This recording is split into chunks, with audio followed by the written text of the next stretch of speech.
Welcome to Australian Hiker, your online hiking resource. We're your hosts, Tim and Jill Savage.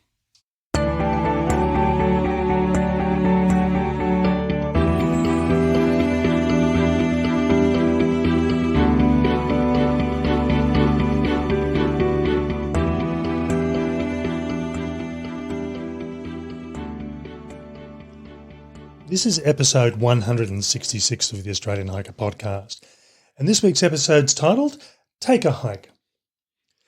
In 2016, well-known research company Roy Morgan undertook a study on hiking or bushwalking from an Australian perspective, and unsurprisingly found that the proportion of Australians who participate on a regular basis was on the increase. And in the 5 years prior to the study being released, they found that 27.3% of the population, which is 5.3 million Australians, classed themselves as hikers. Now, from my perspective, what we see on the trail, we both certainly have noticed an increase on the number of people that are getting out and hiking. And while many people may only hike every now and again, hiking is definitely an Australian pastime and one that people tend to do throughout their lives. As we release this podcast, it's 2020 and it's been a bad year for a lot of people, but the impacts of COVID and the final release to be able to get out and about again means that people have been looking for activities that not only get them out of the house, but also connects them with nature. And as far as an activity that does that and also provides social distancing, hiking is a perfect opportunity. Like any sport or hobby, there are do's and don'ts that greatly increase your enjoyment and safety, and hiking is no different. So this podcast is aimed fairly and squarely at new hikers and is designed to provide a simple overview of the considerations to get out bush in a manner that hopefully will increase your enjoyment, as well as reduce any anxieties or fears that you may have. Now, I must admit, I was surprised. Australian Hiker Podcast has been going since 2016, and I really had thought that we'd covered hiking for beginners, and we'd done pretty much everything else, but we hadn't actually talked about, hey, you're not a hiker, how do you actually get into it? We've sort of skirted around it in a number of different ways and a number of different podcasts and articles, but we'd never actually squarely released a podcast or article that was aimed at brand new hikers. So that's the intent of this episode. We hope you enjoy.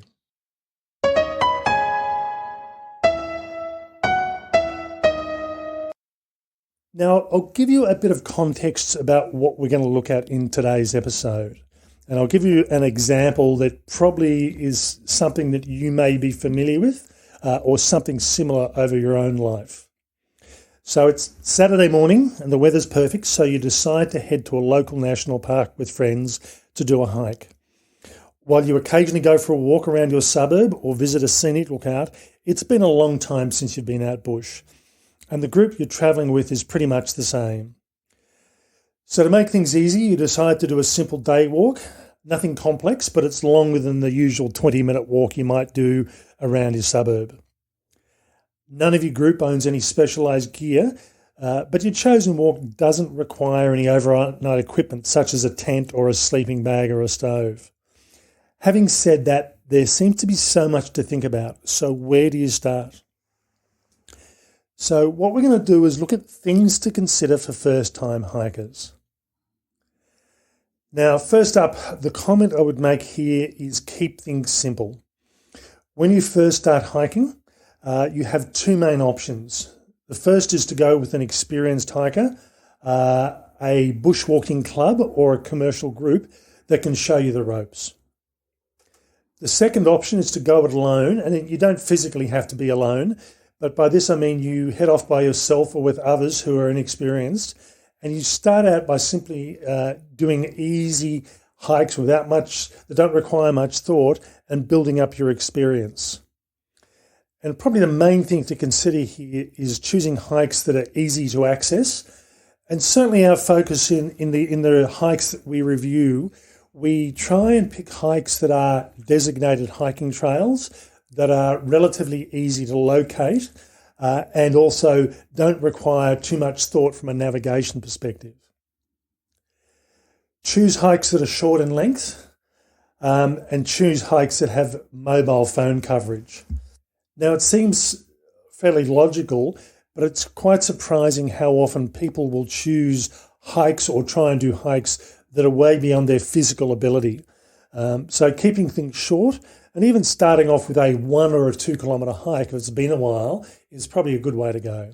Yeah, this is an interesting one, and I think, it's okay to prove yourself, but we have to remember that this is supposed to be enjoyable. So if you start shorter and simpler, you're likely to come back and you're likely to, do it again or extend your experience a little bit more.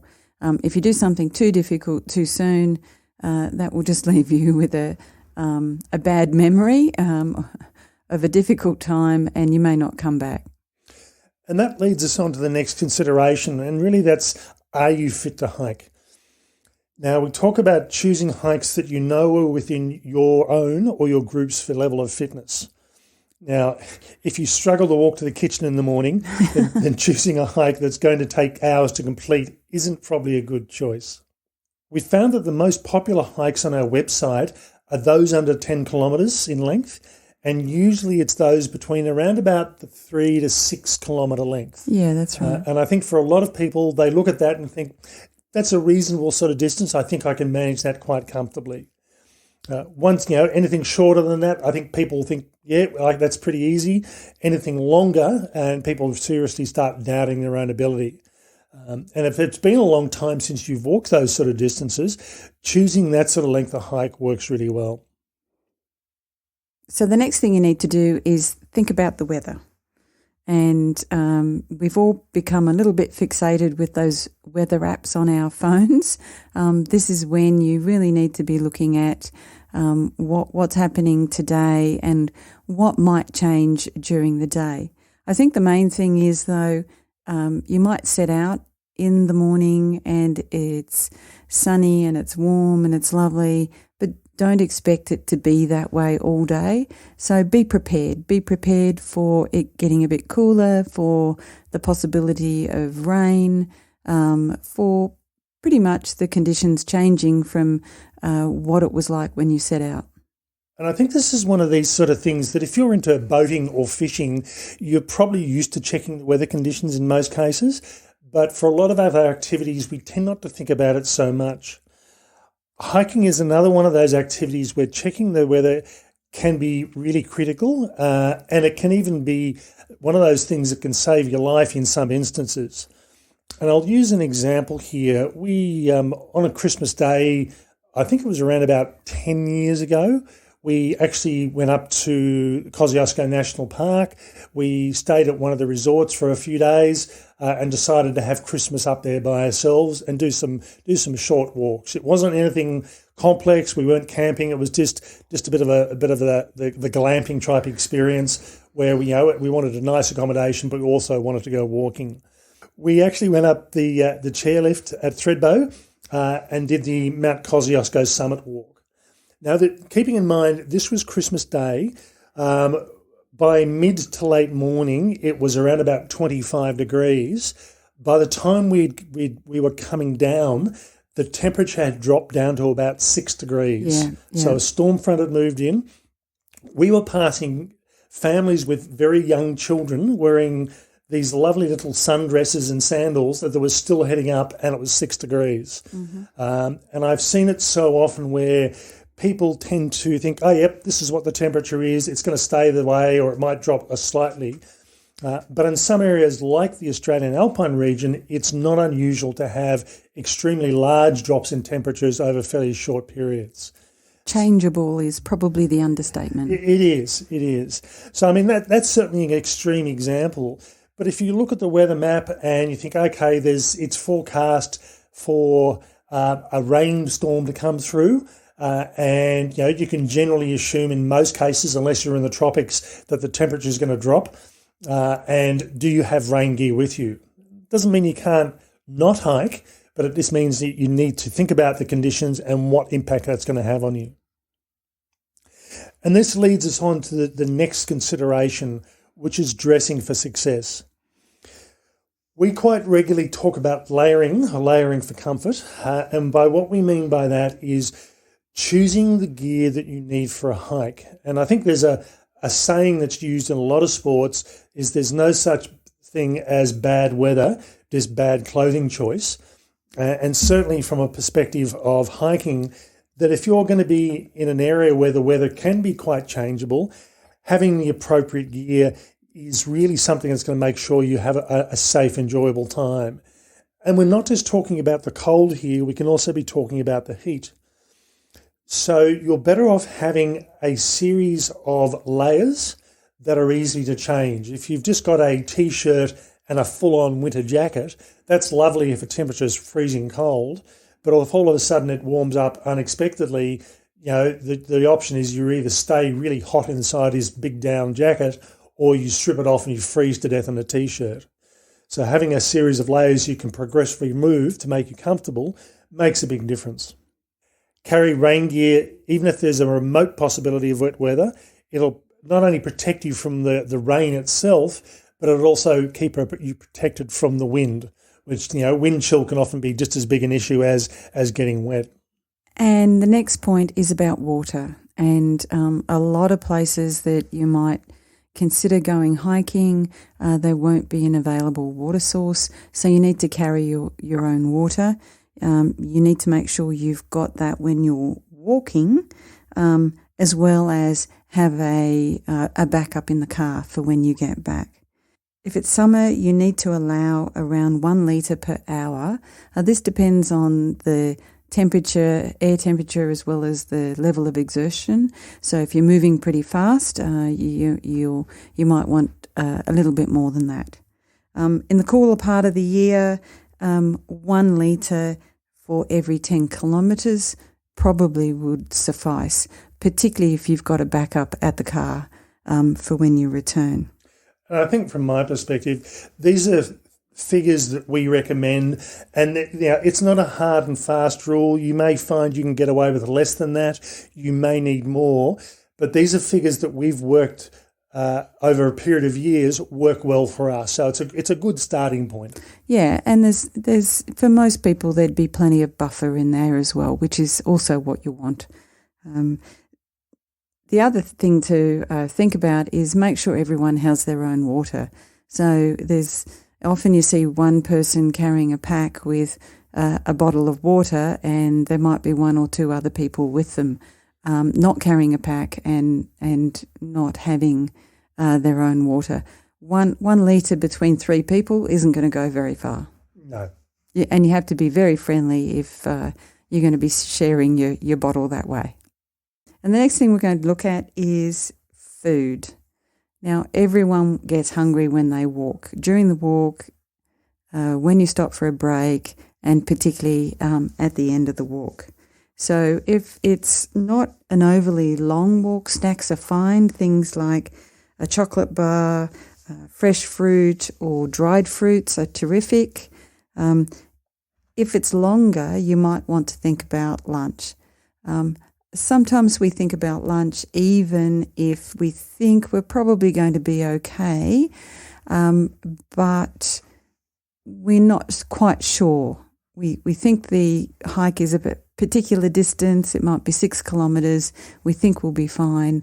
But if we get distracted by something along the way and we discover that, it's now lunchtime and we haven't quite finished, it's always nice to have a bit of extra food in your pack to be able to just sit and enjoy your lunch and enjoy the scenery. The alternative is to get back to the car and have your lunch while you're sitting in the car, which is not quite the same. I must admit, we've done walks in the past, and a good example was a walk we just did a week before we did this podcast. It was only a 4.5 kilometre walk, and it took almost 2 hours, and that's a long time. Even for someone that's unfit, it's a long time for a hike. But I think we just found things that really interested us. Yeah. We stopped and had a look at. So we spent a lot more time than the length of the hike actually dictated walking. Had we have just shot out to the destination point, turned around and come back, we probably would have done it in 40 or 50 minutes less than we actually did.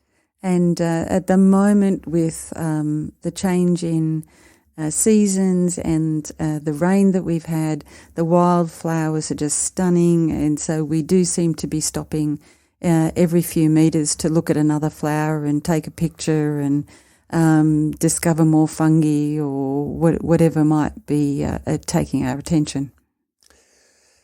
Now we'll get on to talking about equipment, and we'll talk about it very basically to start with. We'll go into it in more detail in a few minutes. My comment here would be make do with what you have around the house if you're just starting out. Now, we do gear reviews. I have probably more gear than 5 or 6 hikers have. Yep. And that's just me. But yep. when you're first starting out, there's nothing that says, look, you have to go out and buy all this brand new gear and you find out you don't like it. The most important thing is sturdy, comfortable shoes and shoes you don't mind getting dirty or muddy. And Jill and I are both fans of trail runners, but that's purely a personal choice. Certainly from an old school perspective, if you like, there are still a lot of people that use sturdy leather boots. They certainly are more durable. They give a bit more stability to the ankles, but they also are a bit more exerting to use. So it really is a matter of what suits and what you're comfortable with. Yeah, and you'll also see, I think the probably most popular choice is the hybrid boot, so slightly lighter than the heavier boot, but still not a trail runner. And as Tim says, you don't put barriers unnecessarily in your way. If you want to get out and give it a go, make do. You will be amazed at the stuff that you've got around the house that you don't mind sacrificing to, a bit of sweat or, a bit of dirt or whatever it might be. And by the way, you can wash most things anyway. Just to help people along here, if you go to the show notes for this podcast episode 166 on the Australian Hiker website, we have both Jill's and my day hiking gear lists. Now, we don't necessarily take everything on the list for every hike, but this is our pick list, if you like, and we look at what's on there, what we might need for a particular hike, and that's typically what we will take. This is what Jill and I like and use. It doesn't necessarily mean that it will suit you or that you will like, but use it as a guide. Yeah, and, we have built up the lists over many years now, and there are lots of personal preferences on that list that, other people may not agree with. Now on to the thing that probably most new hikers worry about the most, and that's snakes. As I said, this is probably the biggest fear for new hikers. If you hike often enough, if you go to areas that may not even be that remote on a regular enough basis, you will see snakes. Now, last year, so 2019, the end of 2018 in through to winter 2019, I saw so many snakes, probably more snakes than I'd seen in the previous 5 years combined. I didn't. And I including I didn't see snakes. I don't know. Including I had on one hike that I had. I think I saw about 3 or 4 on the one hike. All the conditions were just fine. Having said that, the last 12 months, I have not seen a snake. And it's just the way the weather's been coming into late spring, heading towards summer. I have been expecting to see snakes on the trail, and just with the way the weather's been, haven't seen any. I'm sure that will change at some point, but as I said, you go through periods where you see them, periods when you don't. Yeah, we were planning a hike just recently with a friend who's visiting from overseas, and he announced to me that he was going to wear shorts on the hike, and I had this moment where I thought, do I tell him that maybe long pants are a better option? And in the end, because of a number of reasons, we didn't go on that particular hike. And then afterwards we were talking and he said, you had a funny look on your face when I mentioned I was going to wear shorts. And he said, what was that about? And I said, well, I thought you would have been a bit brave because of the snakes. And he just said, snakes? You were taking me where there are snakes? It's like, yeah, this is the Australian bush. There are snakes. Anyway. And I think what this comes down to is basically leave them alone and they will generally leave you alone. And we do have a specific article on snakes. And again, the link for that will be in the show notes.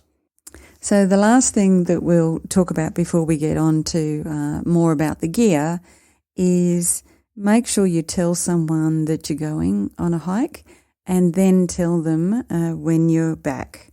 And that sounds like a really obvious thing, but, the comfort of having someone thinking about you who is reliable to make sure that if you don't turn up at a certain point in time or you don't make the phone call by a particular point in time, they will care enough to do something. Okay, so it's quite important, really obvious, but sometimes we forget about that. And the other thing that we tend to forget about sometimes is to make that call when we're actually back and, we're too busy enjoying a cold drink or a warm pie or whatever it might be at the nearest shop that we drive past, and we forget to make the phone call to tell your reliable person that you're safe and sound. So now we're going to talk more specifically or more in detail about relevant pieces of gear, and we could spend hours doing this, and we certainly have in previous podcasts. Tim could spend hours doing this, being the self-designated gear freak. Yes. So basically, what you will carry on a day hike is going to depend on a number of factors, and that's going to be the length of the hike, the weather, the terrain, the time of the year, and just your personal preferences.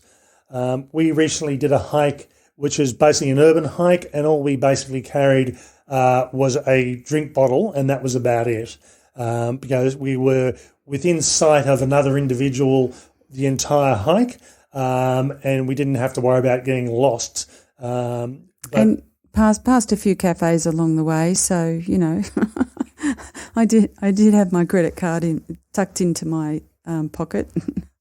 But I think there is a bare minimum of gear that you'll need, and we'll talk more specifically about those now. So the first one is clothing. And again, there is lots of wonderful specialised hiking gear, but really what you need is clothing that is comfortable and that will keep you protected from the sun and warm enough for whatever the expected conditions may be. So if it's the middle of winter, you don't want to wear tights, but in the middle of summer, that may be fine. We do recommend long pants. That's more to do with sun protection, protection from sticks and twigs, and also protection from snakes. But in all honesty, I think we're probably in the minority here. Jill does wear shorts occasionally on hikes, but it is extremely rare for me to wear shorts. I've worked outside for most of my life. I'm very conscious about being sun smart, and having long pants is just something I've always been used to doing. If you are wearing long pants, steer clear of jeans. And the reason for that is that jeans tend to be very hot and uncomfortable when it is in the middle of summer.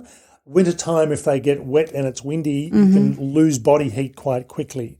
So, jeans are fine if you're only doing a walk around town, but if you certainly are going out bush, look at something that's not denim material. Backpack, the most obvious one through here, and really you just want a small pack that fits what you have to carry. Now, I think I can almost be safe here in saying that every household in Australia will have at least one backpack lying around the house. Doing nothing In most cases. Yeah, in addition to the ones that you probably use, there's probably a few others. If anyone's been to a conference over the last 5 years, that's been the normal gift pack of choice. So we'd be really surprised if you didn't have a few. So basically, don't buy a new pack until you know what you want and need.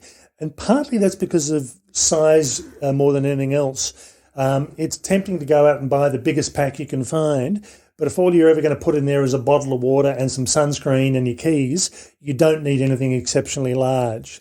And there is just so much choice on the market. Doing a bit of hiking to start with, working out what it is you do and what you need will make your selection much easier. So back on water, and you need something to carry your water in. The obvious options are a bottle or a bladder. Now, bottle's pretty easy. Again, everyone's probably got some kind of lightweight bottle, drinking bottle that they can put in a side pocket of a backpack. The bladder is a little bit more complex, because if you're going to go the bladder, then you actually need to have a harness, or you need to have a backpack that can take your bladder in a comfortable way. So that's starting to get a little bit more specialised, but you may have a bladder that you borrowed from a friend and a pack that you borrowed from a friend, and that will be fine. But choice is purely yours. Footwear. Now, this is probably the thing that is, in some respects, is probably the most important piece of gear that you'll ever buy. It's probably in most cases, it's probably the first purchase that you're likely to make. But when you're first starting out, a pair of runners that are lying around the house is fine.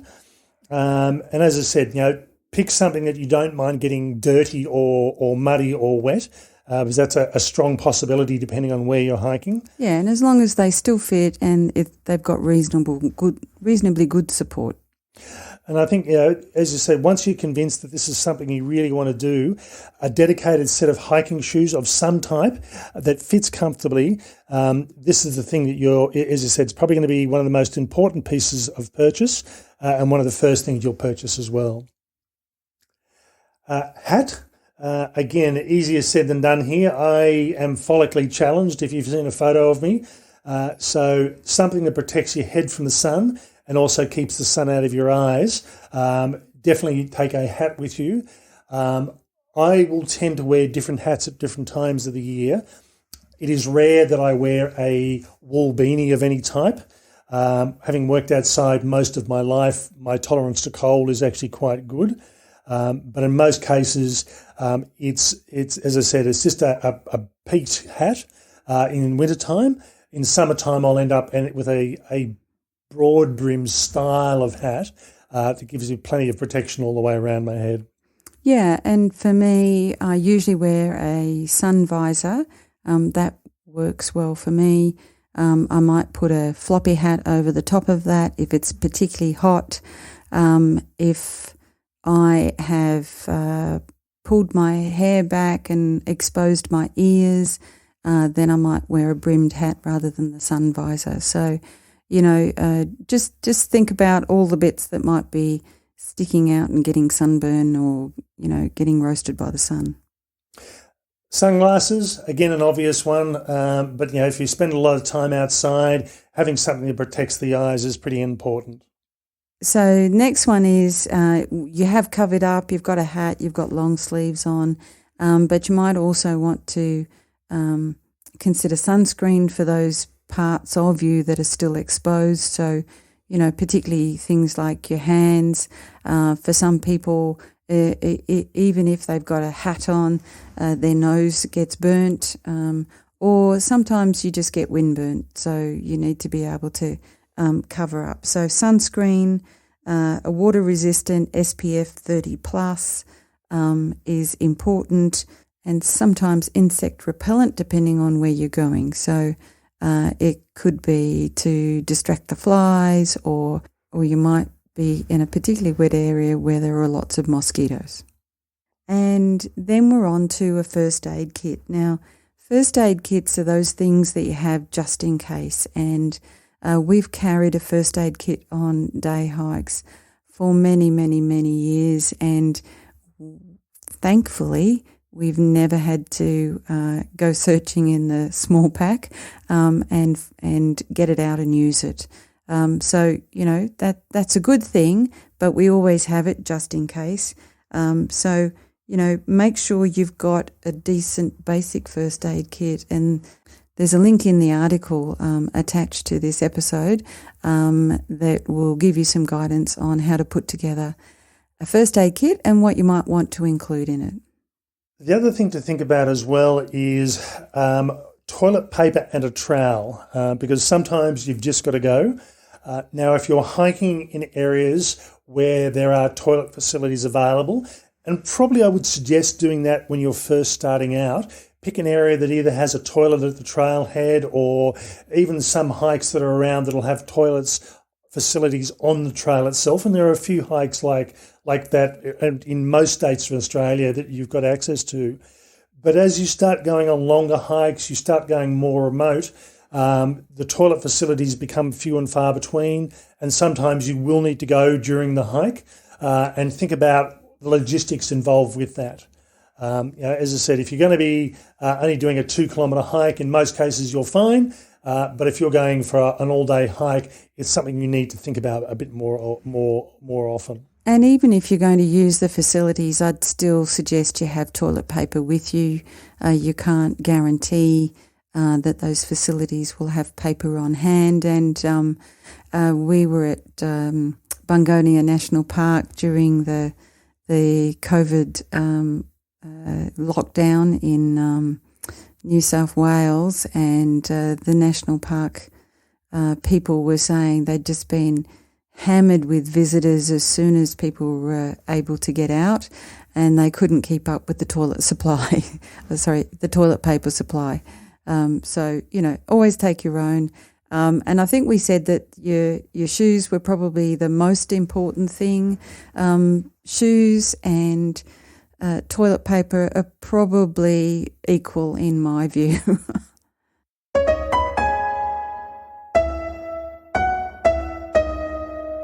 Okay, so that's a brief introduction to hiking for first-timers. There is certainly so much more to learn and so much more in-depth information that we have that goes into every one of the topics we've talked about today on our website. But this just puts it all together in a short, sharp overview of considerations. So as mentioned, as an overall comment, if you're new to hiking, take things slowly, particularly if you're doing so without assistance, if you're learning on your own. Build up your fitness and skills and knowledge as you go. And in relation to gear, take your time with the way you make your purchases. Work out what it is you need or you think you need. Talk to friends. Talk to people in the stores and get a variety of opinions. Just because we recommend something or say something, that suits us really well, but it may not suit you. So get a variety of opinions to see what's likely to work for you. And I think for me, the main thing is just, put together a little plan and get out and, enjoy. You can paralyze yourself by thinking it through too much and, making sure you've got the right stuff and you're going to the right place and to get the perfect experience. But, sometimes, as we did recently, we stopped along the Hume Highway 50 metres in and went for a walk and had the most amazing walk through the bush with, the stunning array of wildflowers and orchids in particular. So sometimes you just need to get out and do it. That's all for this week's episode. We hope you've enjoyed. Next week's episode, it may seem a bit early, but next week's episode is Christmas gift ideas for hikers. And now there is a method to our madness for going so early here.